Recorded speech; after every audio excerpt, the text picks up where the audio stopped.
let's get started. I'll share my screen, and in between I'll introduce myself. So just give me a second and let me try to share my screen.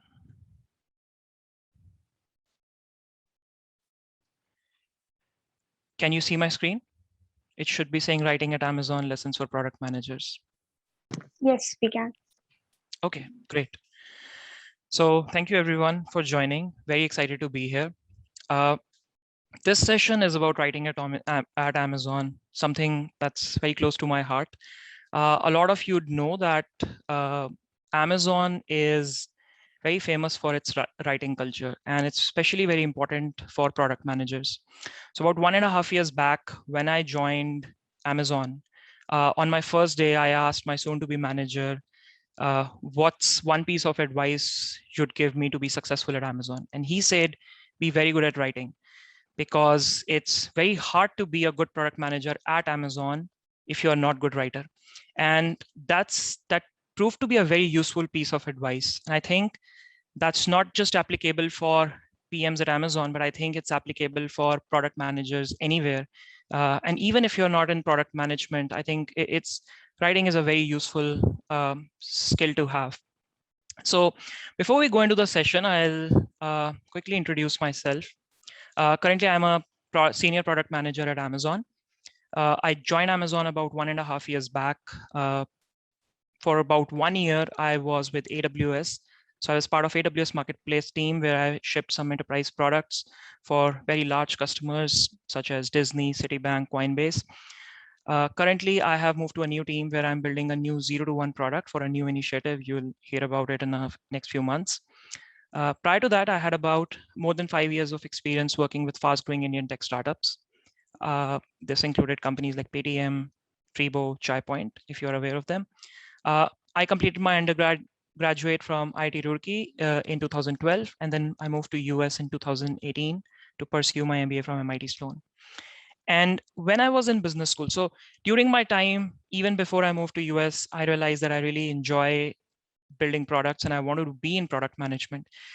And during my time at MBA at MIT Sloan, I started looking for different companies to join for product roles during my full-time recruiting. And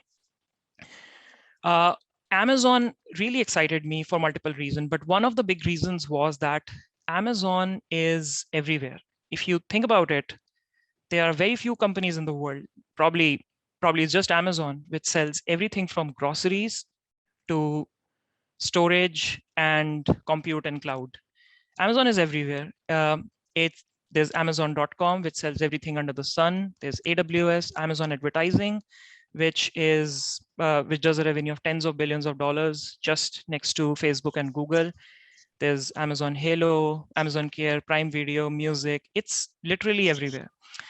During my business school, I spent my summer in consulting, and I had a conversation with one of the partners at the firm, and the partner mentioned that, we do a lot of competitive analysis for many of our clients, Fortune 100, Fortune 500 companies. And for almost all of those analysis, there's like one slide which is dedicated to Amazon. Either Amazon is already their direct competitor, or they're threatened, the whole industry or the market leaders are threatened that Amazon can enter into that industry. And when I was in business school, I was very curious, like how is Amazon able to do that? What does Amazon do? Like, it picks up an industry which it has no idea or background in, and then enters into that industry and just become wildly successful there. So I really wanted to find that out. I knew it was doing something right, and that was one of the reasons I decided to join Amazon. And not just this, like Amazon still continues to innovate. This is an image from an event that Amazon Devices team did last fall, where it released a whole lot of new innovative features, new innovative products. So this is the image of Amazon Astro. It's like a home robot. This is Amazon Glow here on the top left corner, which is a way for children to connect with their caregivers in a remote setting. It introduced like a flying robot for surveillance on your bottom right. So it's it does like a whole bunch of innovations, and it releases so many innovative products month after month, year after year, in all different kind of industries. And so I've always been fascinated by what is Amazon doing right. And it was only after I joined Amazon that I realized what was its secret recipe. There are a bunch of things. One is its leadership principles. I don't know if you have heard about Amazon's leadership principles. It has 16 leadership principles. They added 2 last year. Before that, it was 14. So these leadership principles are like our customer obsession, inventing and simplifying, diving deep. And a lot of companies have defined these kind of leadership principles or values for themselves, but I have not seen the kind of adherence anywhere else than I've seen it on Amazon, almost on a daily basis. Like in your daily conversations, one or the other leadership principles keep coming in. There's everyone, when people talk about customer obsession, every single person is actually obsessed with customers. Like that's part of all your conversations. Everything that you do or everything you talk about, you or your peers bring that lens in. So I think that's one of the reason that Amazon is able to stay focused on delivering innovative ideas and continuing to do things in a great way even at this scale. The other big thing of what makes Amazon successful is it has certain mechanisms. It has defined few things that it does in a somewhat different way than a lot of other companies does. So example of the mechanisms would be, one mechanism is working backwards, where you start thinking about a problem from the customer. Like even if you have to enter into a new industry, you don't do any kind of business analysis, market analysis. You don't do sales projection. You just start with the customers. And I'm going to talk a little bit about that after a few slides. But that's a mechanism that makes Amazon so successful. Another mechanism is how Amazon compensates its employees. So Amazon has like a cap on the base salary, and after that, it's all just or stocks. So your incentives, your financial incentives are aligned with the financial incentives of the company. So if company is doing well, you'd be making more money. And this becomes pretty real. Like after you hit that base salary layer, which is not really that high, it just becomes very, very real. So you're always thinking about, hey, is Amazon doing good as a company? And how can I contribute so that your financial incentives, your financial compensation is also high. And there are similar other mechanisms, like there's a special way it does its weekly business review, monthly business reviews, annual planning. But one secret ingredient, which kind of people know but underestimate, is writing. It's kind of hard to overstate like how important writing is for Amazon's success. Writing well enables Amazon to manage such a large business across thousands of employees in so many different countries, such a spread out business, and while still continuing to innovate, while still continuing to enter into different industries.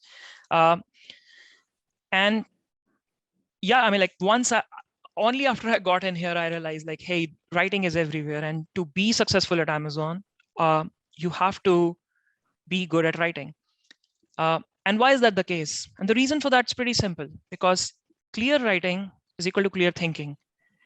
Only when you write clearly, you can only write clearly when you're thinking clearly. And your quality of thoughts is going to determine your quality of decisions. And that's going to determine the quality of outcomes and the impact that you're going to have.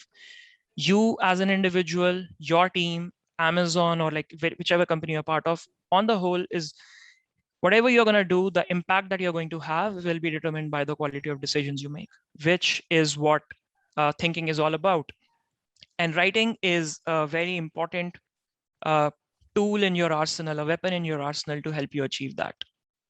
So Jeff Bezos says this in this quote here, that full sentences are harder to write. They have verbs, paragraphs, and top paragraphs. Paragraphs have topic sentences. There's no way to write a 6-page narratively structured memo and not have clear thinking. Writing good is hard. It's a lot of work. It's much easier to build and create a presentation. And by the way, like in Amazon, the presentations, you don't do presentations. Amazon has a very different style of conducting meetings. So you'll start a meeting. If it's a 1-hour meeting, first 20, 30 minutes, someone's going to bring a doc and everyone reads it in complete silence. They're just jotting down notes, comments, and questions. And then after that, the whole debate opens up. And it's a very different way of working than at least than anywhere else that I have been. In the beginning, it's little weird, it's a little peculiar, but now I can't think of any other way of doing work. So Amazon does that to you. But in essence, writing is hard and it involves a lot of effort. So I'll get to some kind of docs that product managers write at Amazon and how they uh, align different teams, drive decisions, and bring out new product to markets. They do it using a bunch of docs, type of docs, which are pretty popular at Amazon. And I'm going to cover a couple of them here. But I'll give you an overview of some high-level docs that we write. So first one is like the PR FAQ. I don't know if you have heard about this. A lot of other companies have started adopting the PR FAQ and the 6-page narrative standards of writing. But a PR FAQ is generally, it's like a 1-page press release along with some FAQs, and it's the core of how Amazon evaluates new ideas. It's what a product manager does.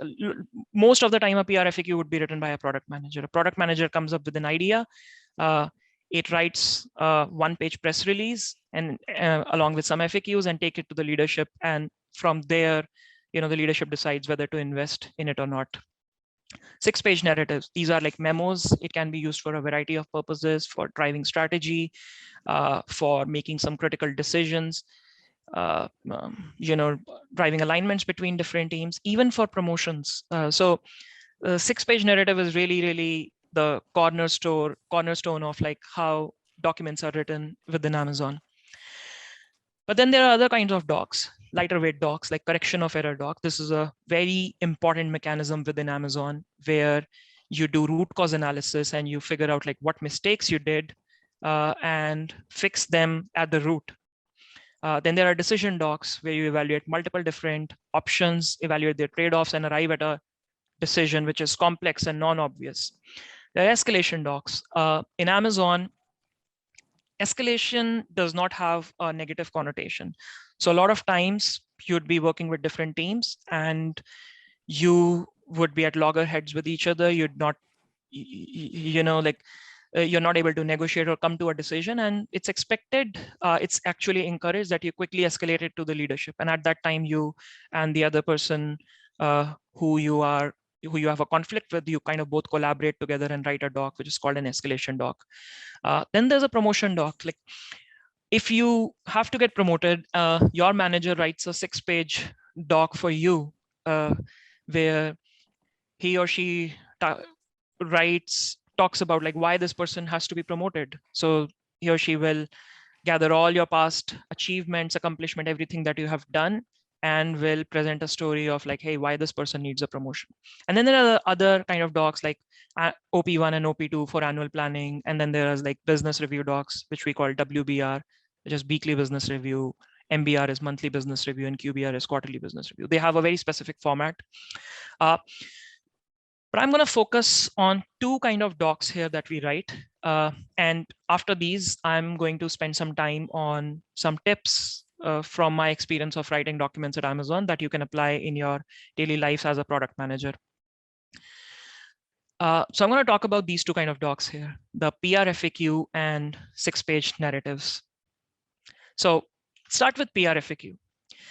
PR FAQ is the core of Amazon's working backward philosophy. It's how Amazon does all of its innovations. Every single product, every single business that you see that Amazon has, which is generating billions of dollars of revenues, started with a PR FAQ doc who someone had written.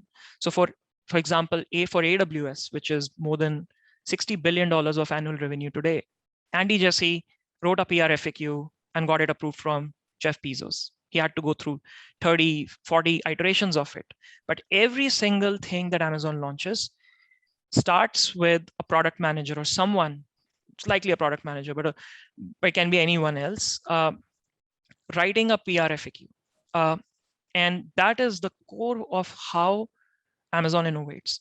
And the reason it's called working backwards is because it's really kind of flipping the whole process around. So what will typically happen in a large company?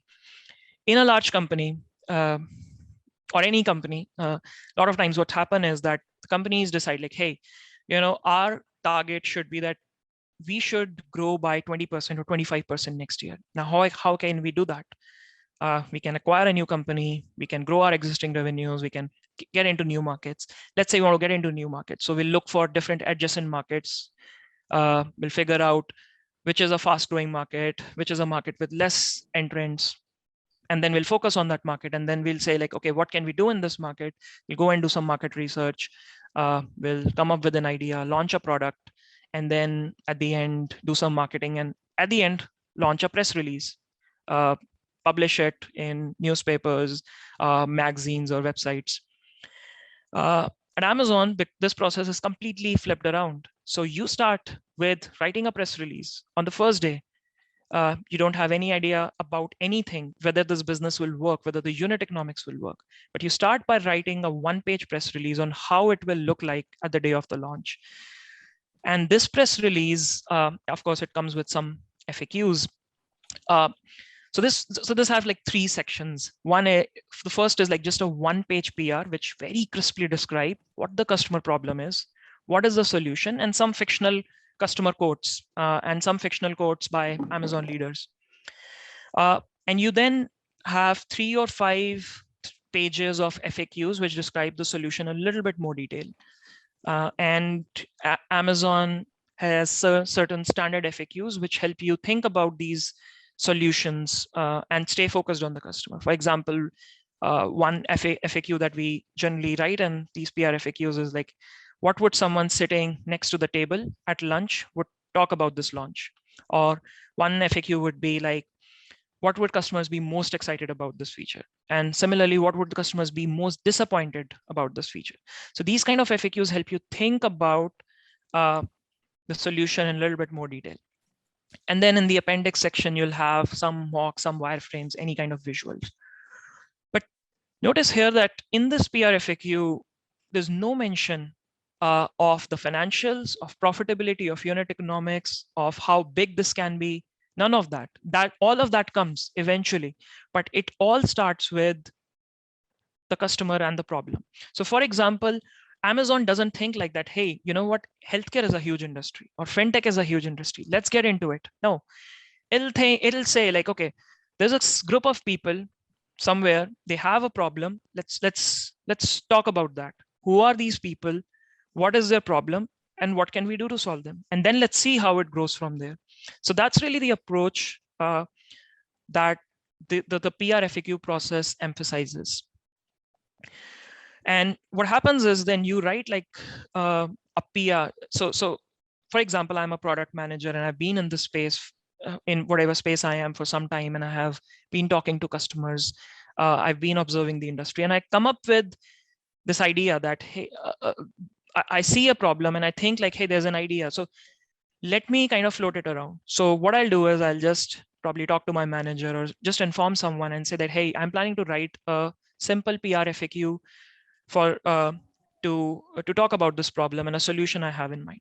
So you go back, you just write like a simple one-pager document, one-page press release, add few FAQs, and then you take it to your peers, people in your engineering team, design team, your leadership, your manager, and then you get their review. You get a feedback from them.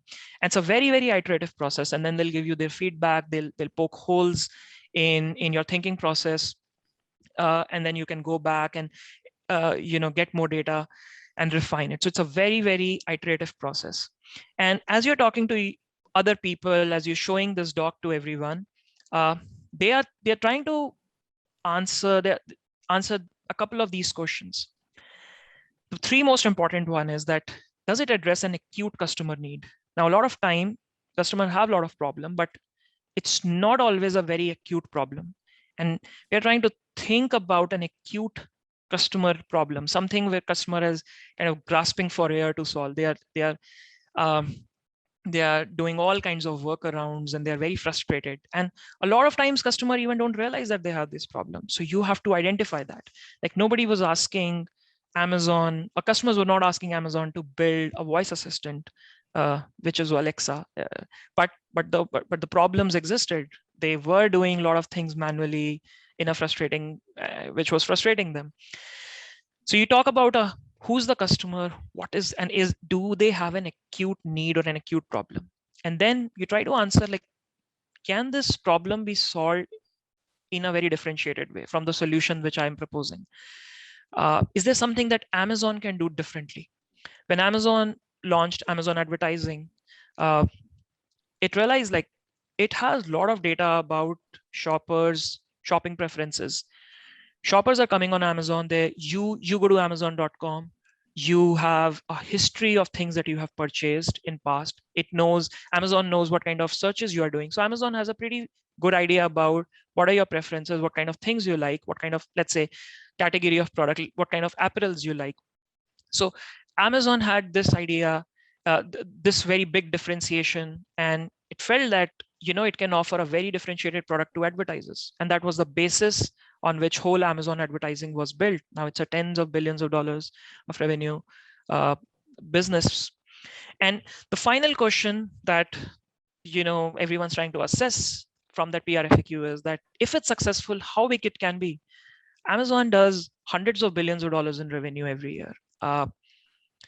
And people get excited when something can become like multi-billion dollar enterprise in future. But that's not the most important question. I've been in multiple PR FAQ reviews with many leaders, very higher up leaders as well. And it's always kind of, all the discussion always comes around the first 2 points. Like, either the problem is not understood correctly, or it's not a very acute pain point, or the solution we are talking about is not differentiated enough. It's not ambitious enough. We're not thinking big. So the leaders, push us back to kind of think about uh, a more ambitious solution. Uh, just kind of go and like imagine, open your eyes, and try to imagine a solution which even though if it feels really impossible in the moment, but like if it's very inspiring, we are gonna back you up. So that's PR FAQ. For you as a product manager, your company, whatever organization you're part of, some organizations have a similar process to PR FAQ or not, but even if they don't, have a very useful framework that you can follow, a doc that you can write, is a 5Q doc. And a lot of times, even before you start writing a PR FAQ, you generally start with a 5Q doc. Sometimes I have done that in my past. And it's a very, very useful doc to clarify your thinking. And I'll give you an example from my past experience of how it clarified my thinking. So you try to answer 5 questions here. Who is the customer? What is the customer problem or opportunity? What is the most important customer benefit? How do you know customer want or need? And what does the ideal customer experience look like for your solution? And if you notice, like, the first 4 out of 5 questions are all about the customer and their problem. Only towards the end, we start thinking about like what that solution is. I'll give you an example of a feature that I was launching last year, and writing this doc really helped me clarify my thinking and ship out a successful product. I was part of AWS Marketplace, and we have a lot of sellers who manage their listings, their software listings. And once they have their listings up on the website, they have to make some changes from time to time. Like, they have to add new versions, they have to change the product description, they have to change pricing. And so this was a very manual process. They'd submit a request for a change. It will take 3 to 4 days for that request to go through. And I was proposing a feature which will automate this process. And so I wrote this 5Q doc.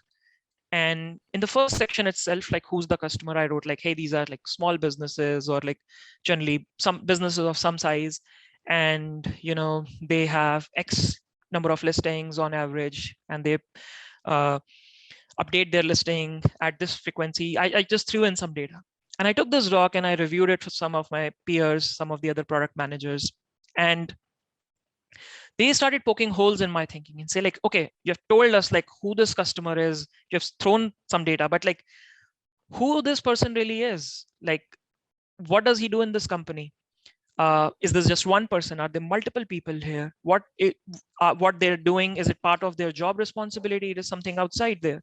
And the customer problem that you have identified, the delay of 3 to 4 days, is it the most important problem that they are facing? What are the other problems they are facing? And I did not have answers to those questions.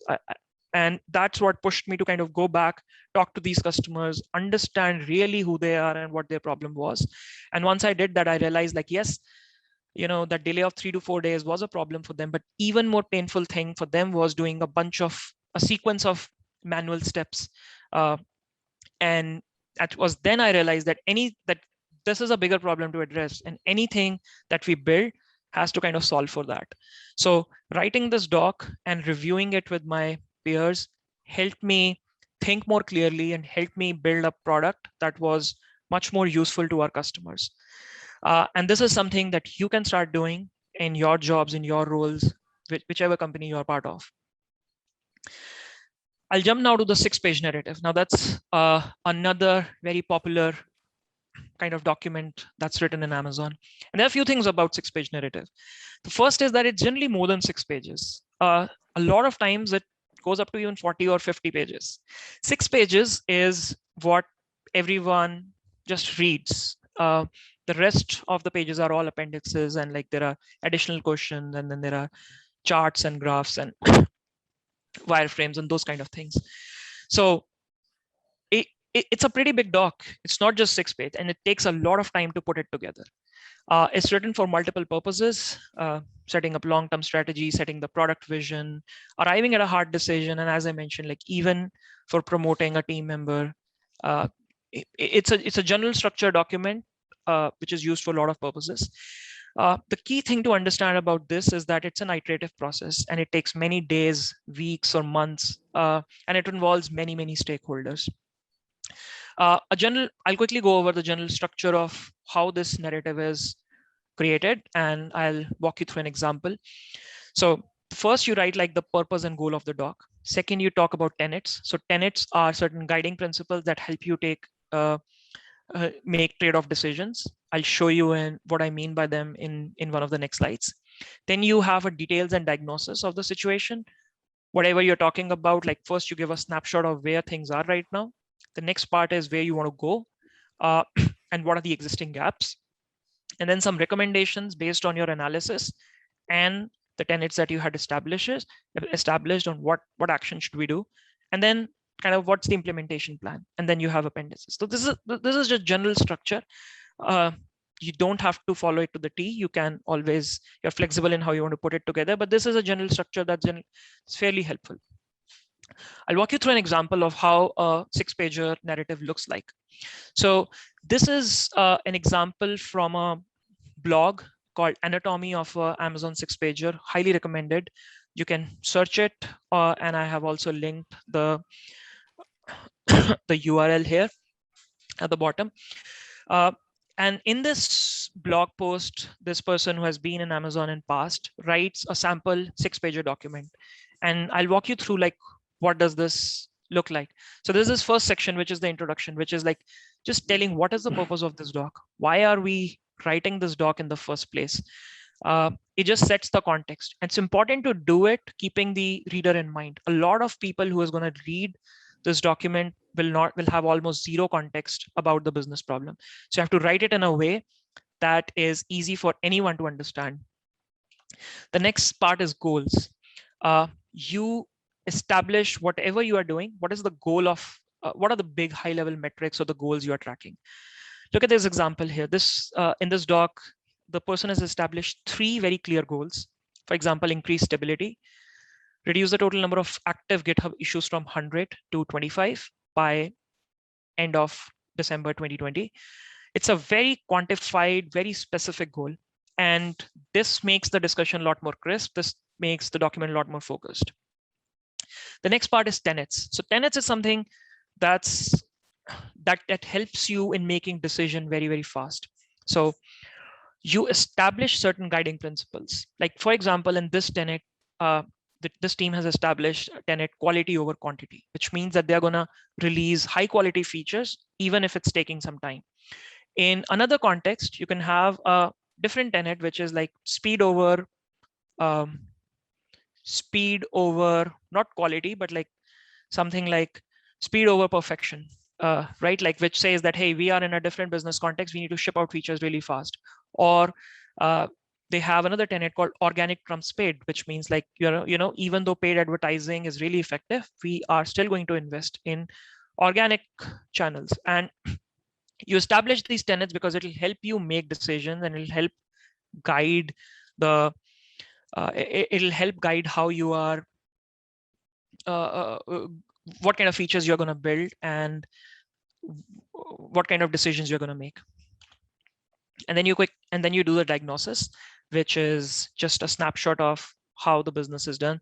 Look at all the sentences, they're pretty data driven, and I'm going to come in the last section like how you can be more specific as well. Finally, the next part is like the strategic priorities, or where we are right now and where we need to go. And based on the diagnosis you have done, you have certain kind of recommendations following the tenets that you have. Cool. So I'll just wrap it up here, and in interest of time, I can come around the 6-page narrative or PRFAQ later. But I do want to spend some time, around 5-7 minutes, on some tips for you to write well, which are going to help you in whatever kind of document you write in your product management career. So first step, focus on the readers. It's a very basic point, but it's a very important point. Know who your reader is. Is it a leader at a company? Is it like a VP? Is it the CEO? How much context that person has? Is it a technical team that's reading your doc? What do they want to get out of this document? At the end of the day, you're writing these docs to arrive at a decision, to set the direction, to align everyone. So understand who you're writing for, and what's their level of understanding, and what's their expectation. What do they want to really do when they read this doc? Second, be specific. You see a picture of a weasel here. It's called in Amazon, there's this term we use, which is weasel words. And weasel words are, I don't know why they're called weasel, but words which are vague, which creates ambiguity and do not add a lot of value. They're words like should, might, could, often, generally, many, faster, slower, higher, these kind of words. And when you write documents, you want to avoid these words because they don't help you in any kind of clear thinking. So I'll give you an example of that. Read the sentence. Probably, you're a product manager, you're sending an update, or you're writing a memo, and you write something like, many customers are asking for this new feature. Also, we believe this can be a huge opportunity for us to grow in a new market. Therefore, we should prioritize it on our roadmap. Now, this is not specific at all. What do you mean by many customers? What do you mean by a huge opportunity? And what's this whole thing around prioritizing it on our roadmap? A better way to be more specific is to say something like, hey, 30 plus customers, including Disney and Coinbase, have expressed interest in new payment feature. Based on a quick estimation, this can be a $500 million revenue opportunity for us in the next 5 years, with projected growth of 27% year over year. Therefore, we should prioritize it over checkout feature and the next quarter, with the aim to deliver by Q3 2022. So it's a much more specific sentence. It does not contain many weasel words. And this is a kind of sentence that also forces you to think more clearly and think more deeply about what you want to say. Another example, this new feature provides a significantly better experience over anything that's out there. What does this mean? What does significantly better mean? A kind of statement that I've read or hear very often is, this new feature provides a 10x better experience over anything that's out there. Like just putting a number 10x instead of significantly doesn't make it any less vague. A better way to frame this would be, this new feature is better than competitive offering because it provides 1, automated notifications, 2, fraud check, 3, 2x more payment options, and 4, cleaner UI. Now here you're telling exactly how this feature is better than the other offerings. And you're not making any tall claims like it's 10x better or significantly better. You are just stating facts as they are and let others decide what it means for them. Cool. The third tip is be concise. Now this is a very long kind of sentence. I'll quickly read it.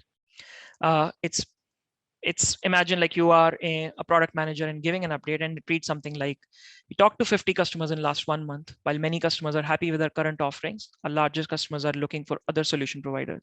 One key area of a complaint was lack of good reports that can be easily analyzed. We earlier did not build reporting features because we wanted to focus on our core offerings first.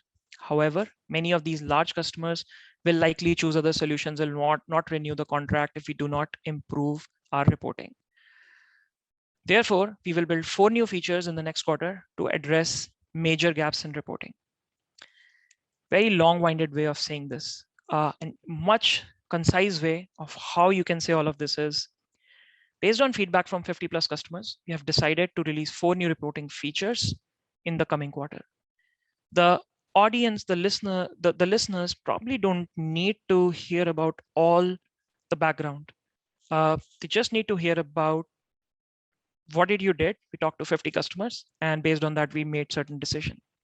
So being concise is important because it also sharpens your thinking. But just being concise, we're missing out some things. So that's not enough. We need to have something more. And the thing that we want to have more is, tell me why this matters. So going back to the previous example, you said like, based on feedback from 50 plus customers, we have decided to release 4 new reporting features in the coming quarter. Tell me why it matters. A better way to write is that, based on feedback from 50 plus customers, we have decided to release 4 new reporting features in the coming quarter to address their biggest pain point and mitigate their risk of churn. Because if we build these features, we'll address their biggest pain point and we'll mitigate them churning out. So this is a complete sentence, a more concise way of saying the thing that you said in a very long-winded way. And the reason it's important to be concise, it's important to tell what matters, is because it'll clear your thinking it'll make you focus on exactly what you want to say. And my final tip is practice and iterate. Good writing takes multiple drafts, many edits, re-edits to write something persuasively. It's a lot of work. It's a lot of effort. So bake that into your plan, bake that all that time whenever you're thinking about writing something. Write an early draft and get it reviewed for early feedback and having a discussion. It creates a lot of visibility and you will be able to solicit a lot of feedback. You'll be able to get a lot of ideas from your team members. And finally, remember that writing is a collaborative effort. It's not something that you do sitting, on an evening all by yourself in isolation and come up with a plan to change everything. It involves a lot of people, and it's mainly an exercise in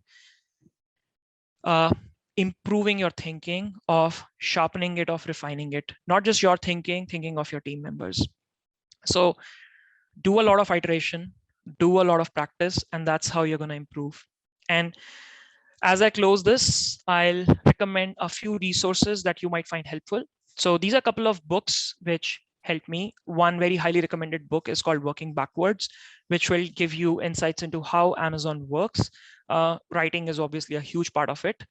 And Amazon Way. I read this book prior to my interviews from Amazon. It helped me understand what Amazon stands for. And the last one is Better Business Writing. So if you are inside Amazon, you'll have a lot of resources to learn how to write well, specifically how to write well in Amazon's context. But even outside that, I read this book, I read this guide a few years before coming to US, and it helped me write better emails, make even better presentations, even when I was working in India. So overall, a pretty good guide. And this very, very highly recommend all these 3 books. So I'll stop here and I will take any questions if you have. Feel free to raise hands or I can see the questions in the chat window.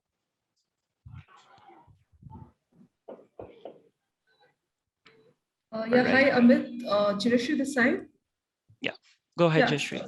Yeah, so I just wanted to check, basically, like when we develop features, right, for any specific product. So in my organization, so we kind of give a lot of release notes as to, which for a specific product, you have to stated essentially what that feature is going to do. So many a times I've come into a situation wherein I've been told by my superiors that you kind of write very lengthy statements when it comes to all these features. So it's not so what they say is it doesn't depict your appropriate thinking, the line of thinking. So how do I ensure rather that my writing has to be very concise and crisp, which is specific to that feature which I'm delivering. Sure. So when you say that the writing is lengthy, that those sentences are lengthy, is it like about when you are writing kind of PRDs, writing user stories, or is it like general narratives that you are writing? It's basically when we are building, like basically we have in a year we have two releases. So when we are launching a release, so so from the documentation team we will have to guide the documentation team as to what features we are building in. So now Yeah. when we have a set of features that we are building in, so I, as a product manager, I would have to state at a very high level what my feature is expected to do. Right. So I'm referring to that Right. context. Sure. See, the general advice in terms of like writing concisely, the idea is like, you don't write concise, you don't write short sentences just for the sake of it. The idea is that, these sentences should not have a lot of fluffy words, weasel words, because what happens is when you are reading a very lengthy prose or lengthy sentence, the reader loses the focus from the point that you're trying to state, and the point that you're trying to state has to come across very sharply, very crisply. And the way it will happen is the best way to kind of write concisely is to do a lot of edits. Edit. You write something, but just don't share it in the first go. You write something, edit it, further edit it, and that's how you're going to shorten everything that you write till the time that it just comprises of its core essence. The other thing that you can follow is try to eliminate weasel words. On the slide that I showed, try to eliminate words like should, more, higher, and try to uh, you know exchange them with clear, quantifiable data points. Like when you say like, hey, very few customers are asking for this. Tell me how many customers are asking for this. Or, there's a good probability that customers will adopt this feature. Give me a number, like our 6 out of 5, 10 customers are saying that they'll adopt this feature. So when you have these specific points instead of these weasel words, that's going to help you shorten that sentences even further. Thanks, Abid. I see Aboli and Vikas has raised their hands. Aboli, you want to go first? Yes. Hi, Amit. Thank you for this talk. It was really insightful. I had two questions actually. So the first question was in a smaller company where I work, for example, like a startup, I find that I'm often writing documents with a dearth of information. Like I don't necessarily have the numbers to back up everything that I'm putting in that document. So I was curious if you have any tips for writing in that context, and like how much, because I want to avoid using weasel words like you said, but like what can you do about it basically in such situations? Right. So it depends on exactly what you're writing about. You don't have to produce data when you don't have data. You don't. What helps, especially in making decision, is what I mentioned about tenets. Like if you had certain tenets where you define some guiding principles, that will help you. Like defining tenets upfront will kind of eliminate need for data in a lot of places. So for example, you say like, hey, we'll always prefer quality over quantity, right? Now, if you define that upfront, so in future, you don't need to kind of come up with a lot of data if you don't have it. You say that, hey, we don't have a lot of data right now, it's an ambiguous situation, but I'm going to fall back to my tenet that we're always going to prefer quality over quantity.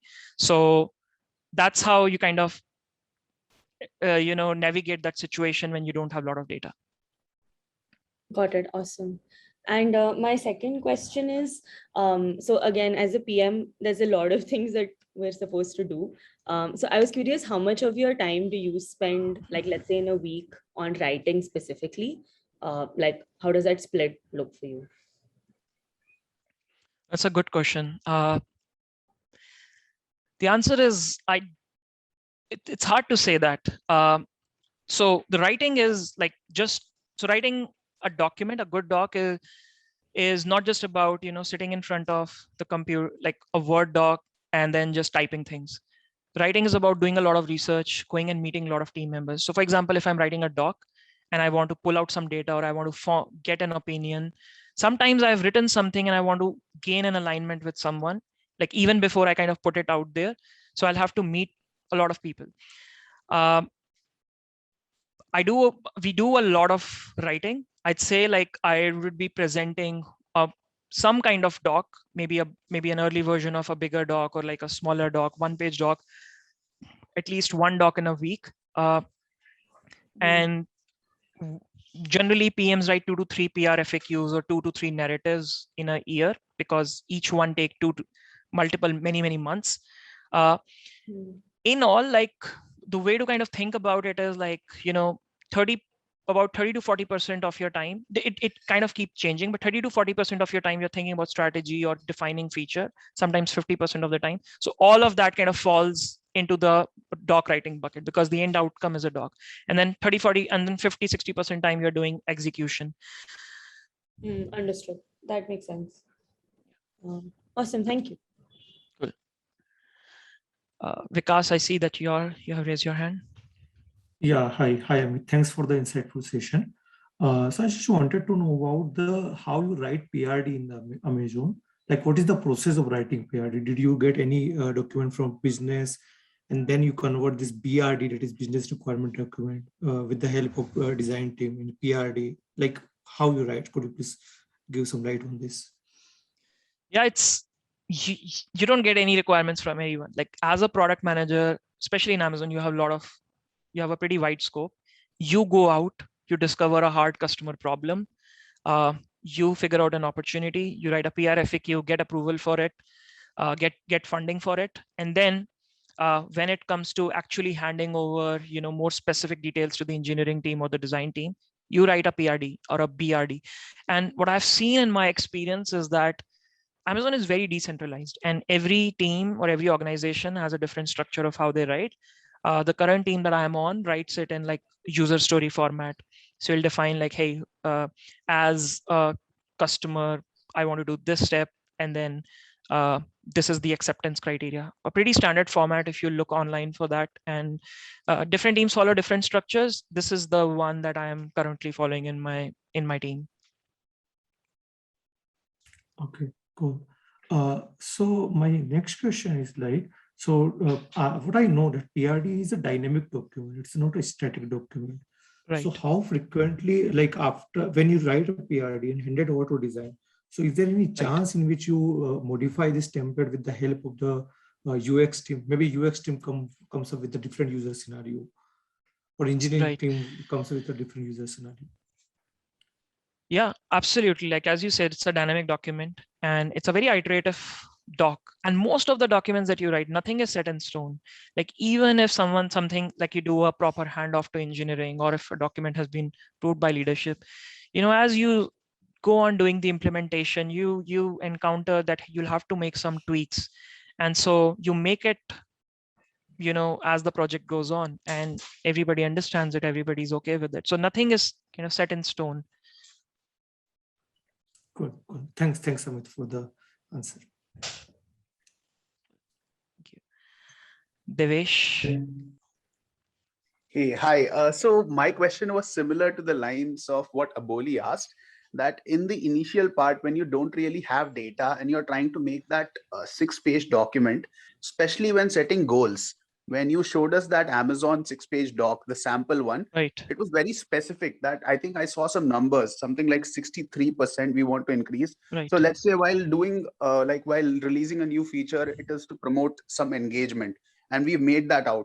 So how do we come up with that? Because goal setting is something which is very initial. And while doing that, I can realize, yes, the goal of my feature is to increase engagement. And I can sort of understand that engagement has to increase a lot, or it has to increase. I mean, I can think of that, but how will that estimation be done that, I need to drive, increase it by 263% or something? What kind of processes do you follow to get to that number while goal setting, especially? Right, right. So I think the example that I showed, that was a fairly, I'd say, established or a mature business line where you have a lot of customers, you have a lot of data. And when you have a lot of data, you can project, you see what the historic growth rates have been, you see what your current customer base has been. This is a goal setting exercise that you do with your finance teams or marketing teams, and you figure out like, hey, based on our existing trajectory, we might be growing 50% year over year, but let's kind of extend it. Let's kind of make it a little bit more challenging. And there, it's all kind of based on certain educated guesses, right? Like you'd say, like, okay, if we, let's say, do release more features, or if we spend more money on marketing, we might be able to increase it by 15%. So let's add that 15% to this. So when you have a lot of data, that's how you kind of decide the goals. When you don't have a lot of data, when, for example, right now I'm in a newer initiative, we don't have any customers yet, we are still building things out, we have very different kind of goals. And we focus more on the input metrics, right? Like the input metrics would be that the goal would then shift to that, hey, we want to launch this product by end of this year. That's kind of the goal. And we want to, and we'll make that quantifiable, that we'll say like, hey, we'll launch the product by end of this year. We will be doing 7 marketing activities and spending $10 million on marketing by September. We'll lock in 5 partnership deals with these different teams, something like that. And your focus kind of shift to the input metrics, things you can control. And as the business grows, as you start getting more customers, you start thinking about like, okay, now what are the other things that we can control? Do we have control on like now user growth rate? If users have started using the product but they're not liking it, then you start measuring it using some CSAT or NPS score, and then you'll focus your attention there. So it really depends on what context and where you are in the product life cycle, and that's how you set those goals. Does that answer that question? Yeah. Okay, that answers it pretty well. Thank you so much. One more question, along a pretty different line. It's regarding careers at Amazon. So when you join as a PM, you join at a particular team and for a particular role. But Right. like you said, that you have a lot of scope in deciding what kind of feature you should launch or what kind of product you would want to pitch to people. So when does that part usually happen? Because if you are hired for a particular role and a particular thing, you must be working on that, right? Is it after that project ends, you sort of think that, maybe this is something new that I can do, and then you sort of come up with that for your new project? Does that go along in that direction? Yeah, so it's really variable. It depends on what, like product management is not a very, it can be a very flexible job. And so to give you a sense, like, when I joined my first team, we knew that we wanted to launch some features. We knew what the problem was. We knew a high level understanding of what the problem was. And so my job at that time was to come up with a good set of solution, validate the problem in the right way. This team that I have joined, it's much more ambiguous. We don't even know what we have to build. We are still not clear. In some small ways, we are not clear, like what even is the opportunity area. So probably even before I start writing any PR FAQ, I'll kind of write a vision document or do an analysis of the whole scope, like write a 6-page narrative. And in a lot of cases, what will happen is you'll join a team where you are working on an existing roadmap. You'll be shipping existing feature, and then you spend like 6 months, 1 year into that problem area. You'll talk to customers and you'll figure out that, hey, there are more problems that we can solve, and there's this newer opportunity that that we can address. So you'll start focusing your attention there, and then you'll say that, okay, after about 6 months, 9 months, or 1 year, and you say, okay, this is something that I'm thinking about right now, and maybe now is the time I go ahead and start writing a PR FAQ. Most of the time it's related to your domain. your domain area, but sometimes you have an idea that's completely different, and then that's also fine. Sometimes you can pitch that idea to another team in Amazon and say, hey, I have this idea, and if it kind of works out, the other team say like, hey, that's great, maybe come join my team and then write this PR FAQ and like take this feature to conclusion. Right, got it. Thanks for that. Thank you. Cool. Great. We are at time, but I'm okay to stay for another 5 to 10 minutes and answer any queries, or up to 10 to 15 minutes is also okay.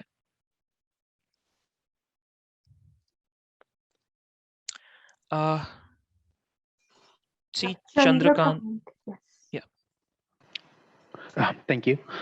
My question is more related to the non-functional side of things. You did mention that sometimes you write the requirements in terms of user stories.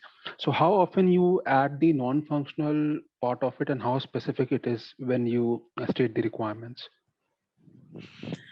When you say non-functional, is it like things like latency, operational metrics, those kind of things? Yes, latency, how much number of users you expect, and how much you expect a system to support for next 2 years in terms of scalability. Right.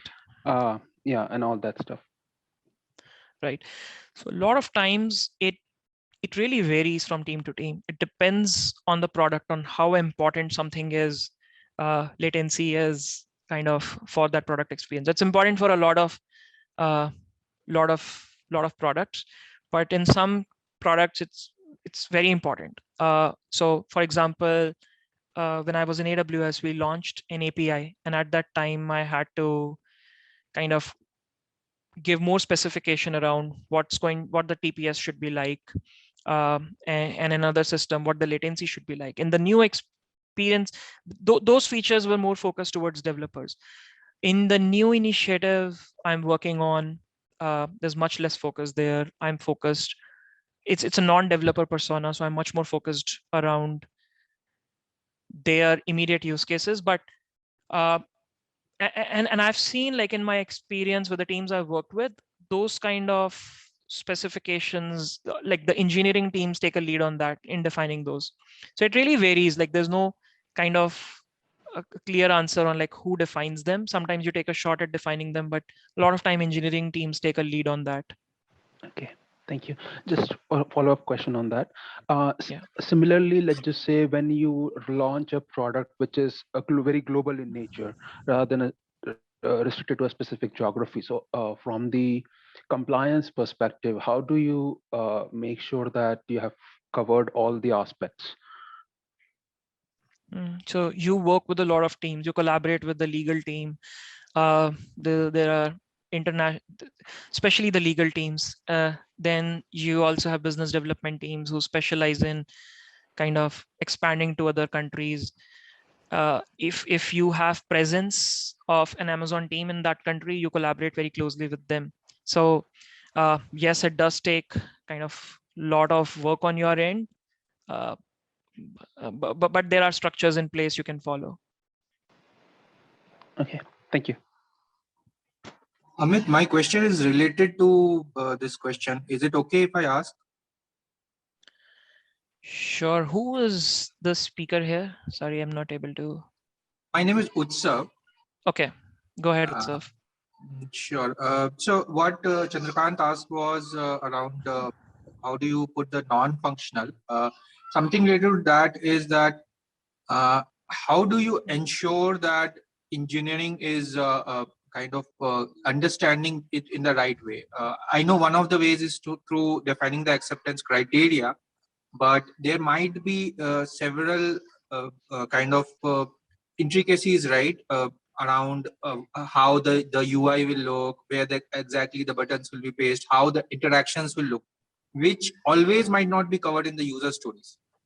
So Yeah. Is it like you have a kind of a session with them to explain, or is it the engineering manager's responsibility? Please help me understand how does it work at Amazon. Yeah, sure. So like specifically related to user experience and interactions, once you have, even before you hand anything off to engineering, you work very closely with the UX team, and then you come up with very detailed set of mocks, and you have once those mocks are ready and you iterate over them, you, along with the UX team, does a handoff to engineering team, and then they'll go through all of those with you to figure out like all the details.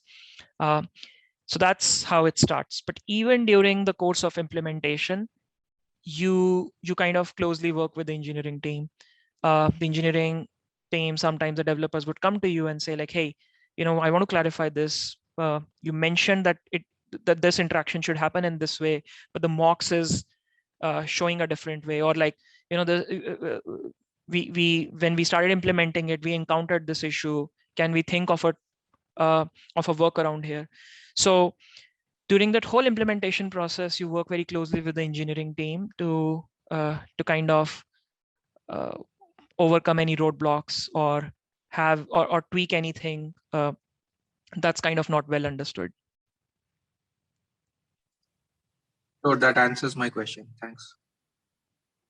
Great. Pratik, seems you're next in queue.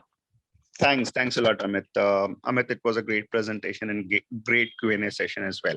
So my question was around on the strategy basis, where like my role in my organization is more on a on a strategy standpoint, where we need to understand customers' pain point and try to solve that. So I heard that you said that we try to create some goals in order to understand what exactly our quarterly roadmap should look like, and how we are trying to solve those problems.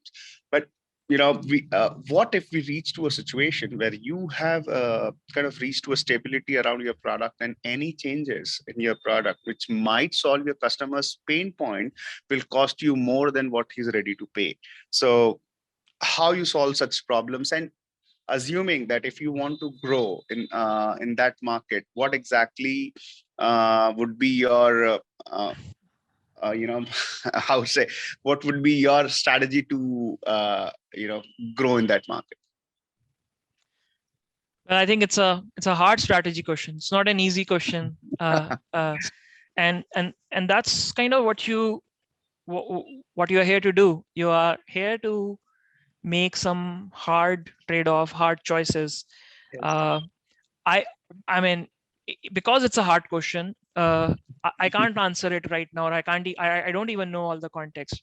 But the general approach would be, as I said, like if it's a very big problem, or it's a major decision that has a huge implication, then a good thing to do, good practice within Amazon would be you start writing a doc around it. And this doc need not be just presenting your recommendation. This doc can also be for presenting all the trade-offs. You present all the trade-off, like, hey, we build this feature, we solve the customer problem, but this is the cost for doing that. But if we don't do this, this is the cost for that. And then you start saying like, hey, how does this align with our short-term kind of goals? How does it align with our longer-term vision? And a lot of times you might not have the answer, and nobody in the company would have the answer. So you'll have to take a bet. But what the doc would do is it'll give you a framework to kind of drive alignment and kind of start a discussion.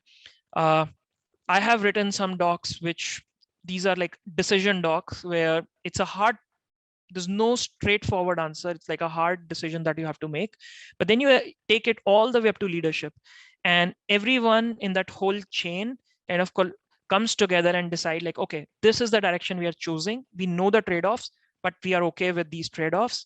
And as a company, as a team together, we're making this bet. So that's what generally happens. And I don't know the answer to your specific question, but that would be the approach that I'll follow if I encounter a situation like that. No, indeed. Sorry if my question was not clear enough.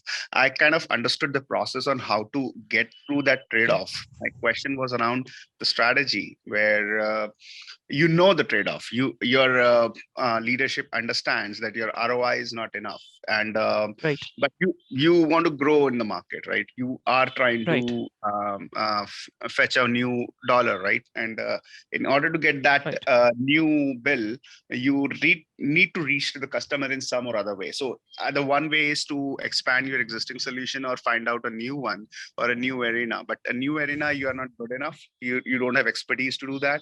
But in your arena, you're master, you're leader. So again, reiterating my question, what would be your strategy to cater this problem? Very hard to say, like, because it's very specific to your situation. But I'd say, like, it depends a lot on your it'll come down to your company and the vision and company's principles. So for example, one of the things that happens in Amazon, like one of the thing is a focus on long term, right? And long term, Amazon says that if something is important for us and if we feel that something is worth doing, we are ready to take short-term losses. We are ready to be even misunderstood for a long time, right? Like, but that's very specific to Amazon. That might not be true for your company. So it really depends on that situation. I have seen in past, like if you are asking about my particular inclination within Amazon, if you have a very solid rationale for why we should follow a strategy, even though it's painful in the short term, but if it'll have good longer term consequences, chances are that we'll take that path, even if it doesn't look obvious. Indeed. So a follow-up question on that, and how you identify. So assuming that you identified a long-term significance to a specific investment, how you identify that path? Like I understand that you write your trade-off documents about the pros and cons of any path you move on, but assuming that you chose one path which says that, okay, you know what, I don't want to go ahead and expand this feature anymore. I want to tap in new market because I feel, it's my gut feeling that getting into this new area might be challenging, might be a competition, a bigger competition, and it could be a riskier one. But I would still want to go in that because that might be a risk on a short time, but it would be a good challenge for a longer, and it would be a good investment for a longer duration. So assuming that's the path you are going ahead with, how you what analysis would you do to make sure that your path is well educated and your risk is quite quantified with all the parameters you have considered? So what parameters would you really look for? Most important parameter, and we'll go back, like, is customers.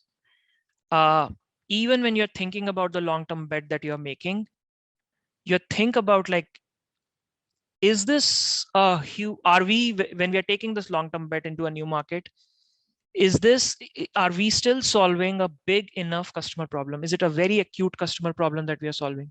And are we solving it in a differentiated way? You answer these qualitative questions first. Only once you're convinced, you'll bring in the numbers. You'll say, okay, you know what, this is a big problem for these customers and we can solve it in a big way. Now let's do some analysis of what these revenue projections would look like. So that's something that's very specific to Amazon because it has this whole focus on the customers. So in any kind of analysis you'll do, any kind of recommendation that you create, like the customer focus will be the centerpiece. Got it. Thanks a lot, Amit. It was certainly a nice way to look at it. Thank you. Yeah, it's a different way from how a lot of other companies would do, but that's but I think I understand that's Amazon's that. secret sauce. Yeah, of course, and totally understand. As you said, that every problem has its own perspective, has its own ways to solve it. So I agree with you. Sure, cool. I see Sudhindra next in the queue. Hey, bud. Thanks for the session today. Are you able to hear me? Sudhindra, your voice is not very clear. Are you able to hear me now? Yeah, much better. Okay, thank you. Yeah, I was saying thanks for the session today. It was quite insightful. I have two questions and one slightly off the core topic. The first question is, you talked about getting the feedback from customers, right? I've heard before as well that Amazon does a lot of A/B testing for hypothesis and so on. But how do you really get feedback from the customers? Yeah, there are a lot of ways to do that. And it really depends on the products. So in some products, you can do A/B testing, especially products where there's a lot of data and there's a lot of traffic, let's say on the Amazon.com website. And in some cases, when you have large customers, especially in AWS, you talk directly to customers through the account managers. And the nature of B2B products is that a lot of time customers tell you exactly what their pain point is exactly what you want that they want. And so in some ways, B2B product management is a little bit simpler than B2C. So you talk directly to them. In some cases, for example, right, I am in a new initiative right now and we don't have any customers. So we do a lot of like focus group sessions, or we will sign confidentiality agreements with some potential customers. We'll go and talk to them and we'll just try to understand what their current pain points are. Those are the main ways in which we directly talk to customers, but there are other ways as well. Like you have, I'm thinking about think about Alexa. No customer said that they want a voice assistant. This is something that Amazon came up with. How did Amazon come up with that? What kind of customer research happened in that case? And it kind of goes back to the idea of doing a very iterative development. So a lot of times, Amazon would just decide that, hey, we have a hunch. We have a hunch that this project can work and this should work. So let's just build something out there and put it in hands of customers. Really like how startups operate in a lot of ways. So they'll build a product. Nobody knows about it. Not even many customers would know it, but Amazon would say like, okay, now let's just build something small and run a private beta, or run like a small kind of control group experiment. And from there, it'll iterate from there. So these are some of the ways in which we try to get customer feedback. Sure, thanks for that.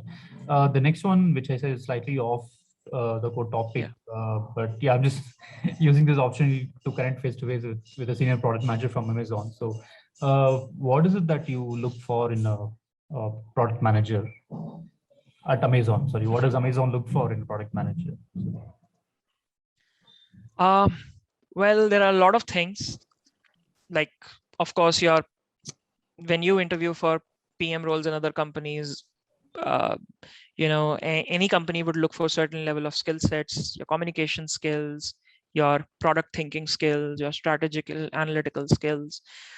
One thing that Amazon emphasizes a lot is some of your past experiences. So we'll ask a lot of behavioral questions. And the reason for that is that we believe in Amazon that, your past experience is a predictor of your future success, the past behaviors that you have displayed.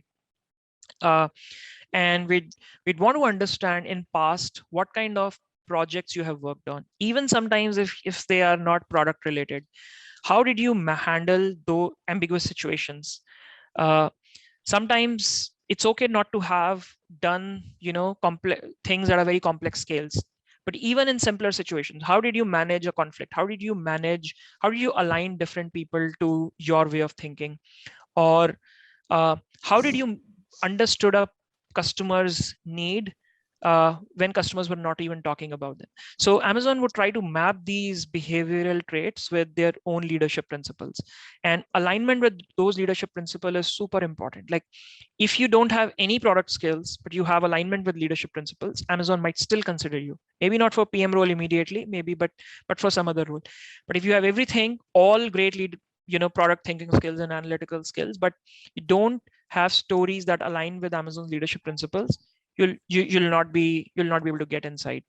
So I think alignment with that leadership principles through your past experiences is the most important thing that Amazon looks for.